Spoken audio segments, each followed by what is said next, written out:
तो फिल्म की शुरुआत में हम मेन कैरेक्टर ब्रैड को देखते हैं, जो एक पायलट था। वो एयरपोर्ट पर आगे बढ़ रहा था, साथ ही अपनी बेटी से वीडियो कॉल पर बात भी कर रहा था। वो उसे कहता है कि मैं काम खत्म करके जल्दी तुमसे मिलने आऊंगा, जो सुन वो खुश हो जाती है। इसके बाद ब्रैड पायलट वाले केबिन में आकर अपने साथी पायलट से मिलता है और दोनों अपने अपने बारे में बातें करने लगते हैं। फिर फौरन बाद ब्रैड को बाहर बुलाया जाता है। एक ऑफिसर उसे बताता है कि इमरजेंसी की वजह से तुम्हें एक कातिल को अपने साथ ले जाना पड़ेगा, जो बहुत ही ताकतवर है, जिसका नाम टोनी है। ये जिम्मेदारी हम तुम्हें इसलिए दे रही है क्योंकि तुम काफी समझदार हो, जिस पर वो मान जाता है और अपने प्लेन के बाकी स्टाफ से आकर मिलता है। और ये लोग मुसाफिरों के बारे में बात करने लगते हैं कि सब आ गए हैं कि नहीं। और जैसे फिर सारे मुसाफिर आकर प्लेन में बैठ जाते हैं तो ये लोग फौरन अपनी उड़ान भरते हैं। ब्रैड अपने साथी पायलट को बताता है कि मैं अपनी बेटी से बहुत प्यार करता हूँ और बहुत जल्द उससे मिलने वाला हूँ। हमारे एक दूसरे के अलावा और कोई नहीं है। और फिर ये लोग रात तक प्लेन में सफर करते रहते हैं, लेकिन तभी अचानक मौसम बिगड़ने लगता है, जिस वजह से ब्रैड परेशान नजर आता है क्योंकि उसे कुछ ठीक नहीं लग रहा था। वो सभी मुसाफिरों को सीट बेल्ट बांधने के लिए कहता है। रेडियो के जरिए वो अपने सेंटर से बात करने की कोशिश भी करता है, पर उसकी बात नहीं हो पाती क्योंकि आहिस्ता आहिस्ता यहाँ के सारे रेडियोस काम करना बंद कर देते हैं। अब तभी अचानक बिजली का तेज झटका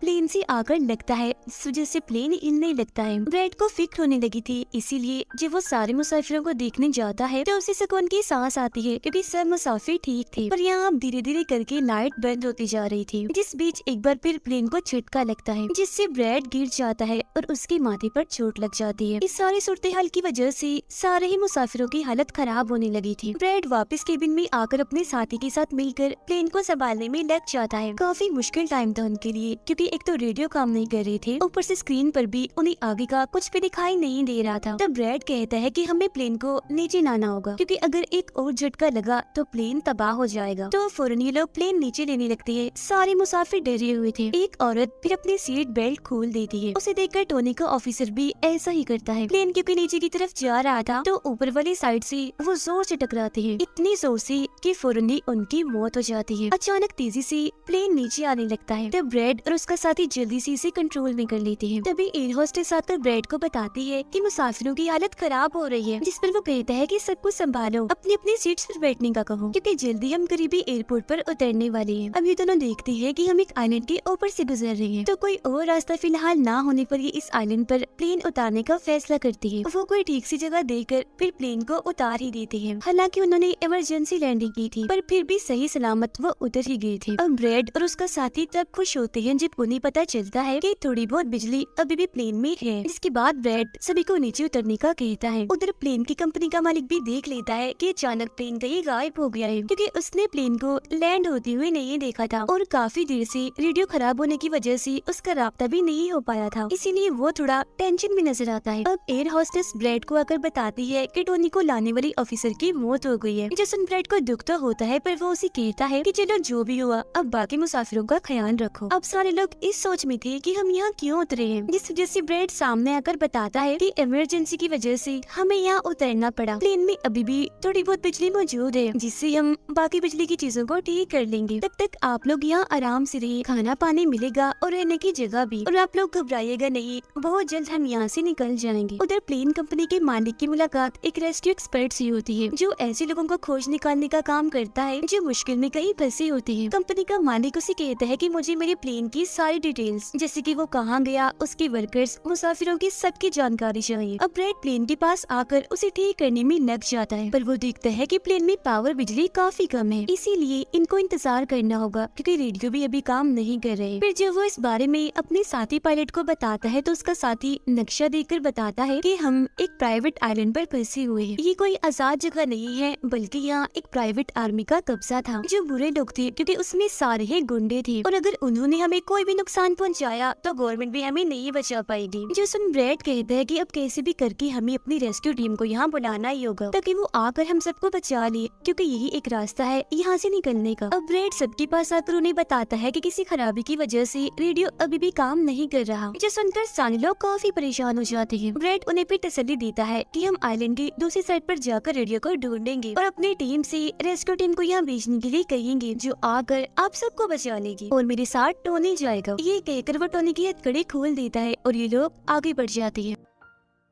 अब हम प्राइवेट आर्मी इन्हें जो बुरे लोग थे उनके हेड को देखते हैं, जिसके पास एक आदमी आकर बताता है कि यहाँ आइलैंड पर एक प्लेन आकर रुका है इमरजेंसी की वजह से, और उसके अंदर बहुत सारे लोग हैं जो अलग अलग मुल्कों से हैं। जो सुनकर प्राइवेट आर्मी का हेड उसे पैसे देता है इस जानकारी की, और फौरन अपनी टीम को तैयार होने का कहता है, क्योंकि शायद ये लोग उन्हें लौटने के इरादे से जाने वाले थे। आइलैंड के जंगल में ब्रेड और टोनी आगे बढ़ रहे होते हैं। टोनी ब्रेड से पूछता है कि तुमने मुझे आजाद क्यों किया और अब कहाँ लेकर जा रहे हो? तो ब्रेड उसे कहता है, क्योंकि मैं तुम्हारी वजह से सबको खतरे में नहीं डाल सकता, और यहाँ एक खतरनाक प्राइवेट आर्मी है जिसका मेरे साथ मिलकर तुम्हें सामना करना है। वो फिर और भी बहुत सारे सवाल ब्रेड से करता है, और फिर अचानक ही चुप हो जाता है। तो जब ब्रेड पीछे मुड़कर देखता है तो टोनी वहाँ नहीं था, वो गायब हो गया था। उधर रेस्क्यू एक्सपर्ट प्लेन की जानकारी निकालने में लग जाता है। एक वीडियो में वो ब्रेड को देखता है जो झगड़ते हुए मुसाफिर से लड़कर उसे काफी मारता है। अब उसकी लड़ने की महारतें देखकर रेस्क्यू एक्सपर्ट काफी खुश हो गया था। जिसके बाद वो एक प्राइवेट कंपनी के लीडर से बात करता है, कहता है कि आप लोग तैयार रहिए, कभी भी आपकी जरूरत हमें पड़ सकती है। जिस पर वो हाँ बोलता है। जंगल में आगे बढ़ते हुए ब्रेड एक खाली पड़ी फैक्ट्री में जाता है, जहाँ वो एक बंद रेडियो मशीन को ढूंढ ही लेता है और फिर उसे ठीक करके फोन लगाता है। हेल्पलाइन पर उसकी बात होती है, जिन्हें वो अपने प्लेन और इस आइलैंड के बारे में बताता है, लेकिन लाइन में कोई गड़बड़ी होने की वजह से सामने वाला इंसान उसकी बात सुन ही नहीं पाता। तब उसे एक आइडिया आता है, वो ये सारी चीजें अपने बेटे को लिखवा कर उसे अपने ऑफिस में बताने का कहता है। अब तभी एक आदमी आकर ब्रेड पर हमला कर देता है, तो वो उसे पकड़कर काफी मारता है और बेहोश कर देता है। तभी ब्रेड को महसूस होता है जैसे इस कमरे में कोई आ रहा है, इसीलिए जल्दी से वो छुप जाता है। पर वहाँ और कोई नहीं बल्कि टोनी था, जिसने बहुत सारे गुंडों को मारकर उनके हथियार ले लिए थे, और वो ब्रेड को आवाज लगाने लगता है। फिर जब ब्रेड सामने आता है तो कुछ हथियार वो उससे भी दे देता है। इसके बाद ये दोनों नीचे की तरफ आने लगते हैं। तब यहाँ उन्हें एक कैमरा मिलता है, जिसमें चल रही वीडियो से उन्हें पता चलता है कि वो खतरनाक प्राइवेट आर्मी यहाँ आने वाले लोगों को अगवा कर लेती है, और फिर उन लोगों की फैमिली से अच्छी खासी रकम लेती है उन्हें छोड़ने के बदले। जो देख वो समझ जाते हैं कि हमारे मुसाफिर भी खतरे में हैं। अब ये दोनों बाहर खड़ी गाड़ी में आकर बैठ जाते हैं और अपने मुसाफिरों की तरफ जाने लगते हैं। उधर जब सारी मुसाफिर बैठे हुए थे तो तभी उन्हें किसी गाड़ी की आवाज आती है। वो ये सोचकर काफी खुश हो जाते हैं कि जरूर ये ब्रेड है, पर ब्रेड नहीं, वहाँ तो वो खतरनाक प्राइवेट आर्मी थी। वो गोलियां चलाकर इन लोगों की तरफ बढ़ रहे थे। इन गोलियों की आवाज ब्रेड और टोनी ने भी सुन ली थी। प्राइवेट आर्मी का हेड पायलट से सभी मुसाफिरों की लिस्ट मांगता है। तब जल्दी से एयर होस्टेस उसे लिस्ट लाकर दे देती है। फिर वो हेड पूछता है कि तुम्हारा सीनियर पायलट ब्रेड कहाँ पर है? जिस पर वो बताता है कि किसी काम से वो जंगल में गया था, पर अभी तक वापस नहीं आया। इसी दौरान एक औरत वहाँ से भागने की कोशिश करती है, पर वो लोग गोली चलाकर उसे मार देते हैं। ये आवाज सुनकर ब्रेड उनकी मदद करने के लिए भागता है, पर टोनी उसे रोक लेता है। गुंडे सारे मुसाफिरों को बस में बिठाने लगते हैं, क्योंकि वो इन्हें अपने साथ ले जा रहे थे बंदी बनाकर। उनका लीडर अपने दो साथियों को कहता है कि प्लेन में जाओ और सारा जरूरी कीमती सामान ले आओ। जिसके बाद खुद वो सारे मुसाफिरों को लेकर यहाँ से निकल जाता है। तब ब्रेड टोनी पर गुस्सा करने लगता है कि वो हमारे लोगों को ले गए और तुमने मुझे जाने ही नहीं दिया। जिस पर टोनी उसे समझाता है कि वो काफी बड़ी आर्मी थी, खतरनाक लोग है वो, अगर तुम चली भी जाती तो इतनी बड़ी आर्मी से अकेले नहीं लड़ पाती। फिर अभी दोनों दुखी तो थे, पर आगे बढ़ जाते हैं और उन दोनों गुंडों को पकड़ लेती है जो प्लेन से कीमती सामान ले रही थी। ब्रेड गन पॉइंट पर उनसे पूछता है कि मुसाफिरों को लेकर कहाँ गया होगा तुम्हारा हेड? जिस पर वो बताता है कि यहाँ एक खाली फैक्ट्री है, वहीं गए होंगे वो लोग। अब रेस्क्यू एक्सपर्ट को ब्रेड की बेटी से उधर की सारी सूरत हाल का पता चल गया था, यानी कि उनका प्लेन वहाँ एक आइलैंड पर फंसा हुआ है और साथ ही वहाँ एक काफी खतरनाक प्राइवेट आर्मी भी है। वो इस बारे में प्लेन कंपनी के मालिक को बताता है, जिस पर वो कहता है कि फौरन अपनी प्राइवेट टीम और रेस्क्यू टीम को भेजो। फिर ये लोग जैसे तैसे करके उस आइलैंड और उनके प्लेन को ढूंढ ही लेते हैं। जब इनके बीच फैसला होता है कि प्राइवेट टीम का लीडर सबसे पहले वहाँ जाएगा अपनी टीम के साथ। उधर एक गाड़ी के जरिए ब्रेड और टोनी फैक्ट्री की तरफ जा रहे थे, जिसके पास पहुंचकर ये चुपके से अंदर घुस जाते हैं, जहाँ वो सारे गुंडे मुसाफिरों की वीडियोस बना रहे थे, ये दिखाने के लिए कि कौन सा मुसाफिर किस मुल्क से है। अब प्राइवेट टीम भी प्लेन के पास पहुंच जाती है, पर इन्हें जब वहाँ कोई नहीं दिखता तो टीम का लीडर प्लेन के अंदर जाकर चेक करता है, जहाँ 2 लोगों की लाशें थी। इसके अलावा वहाँ ब्रेड का छोड़ा हुआ मैसेज भी मिल जाता है, जो कि उस फैक्ट्री तक आने का रास्ता था। फैक्ट्री में दोनों छुपकर उन गुंडों पर नजर रख रही थी, जिनमें से 2 गुंडों को वो पीछे से आकर पकड़ लेते हैं और मुंह बंद करके उनका दम घोट देते हैं, जिससे उनकी मौत हो जाती है।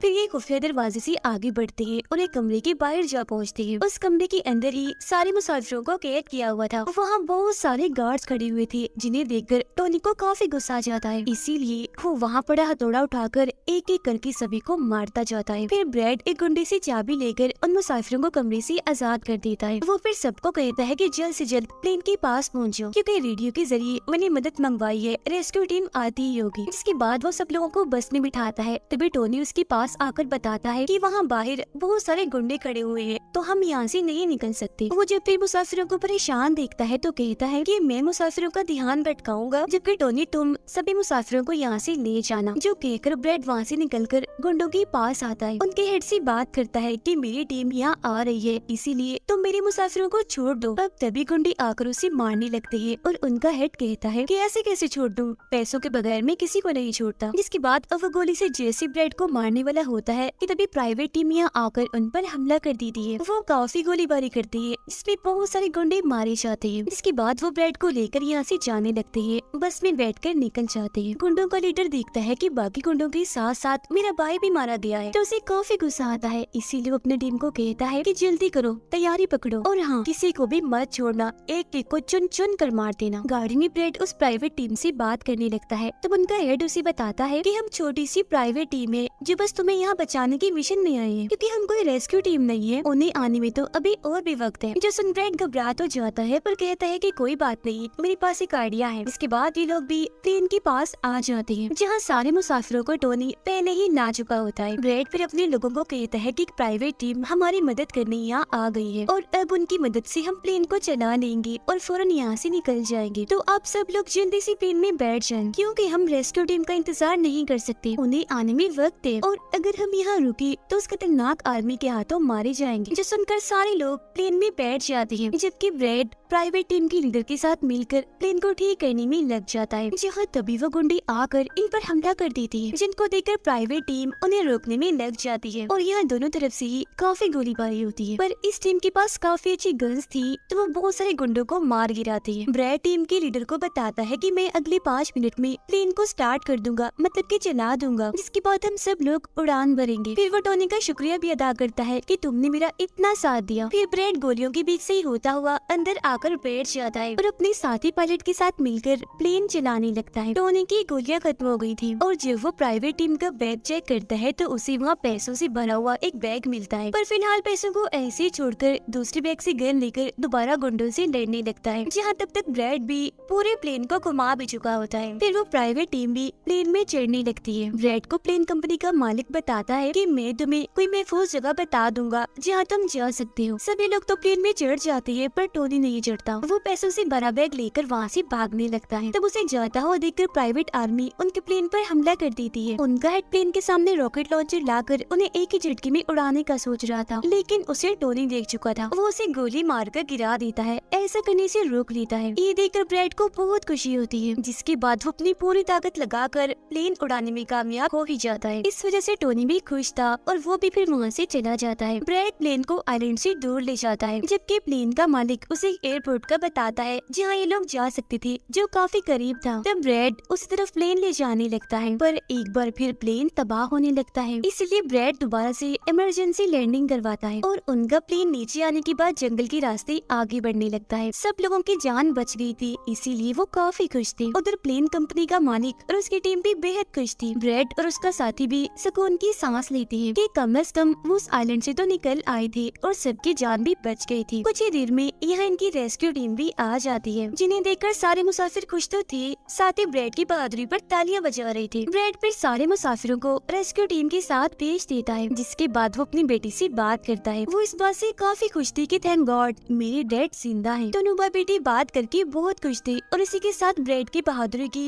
ये कहानी इधर ही खत्म हो जाती है।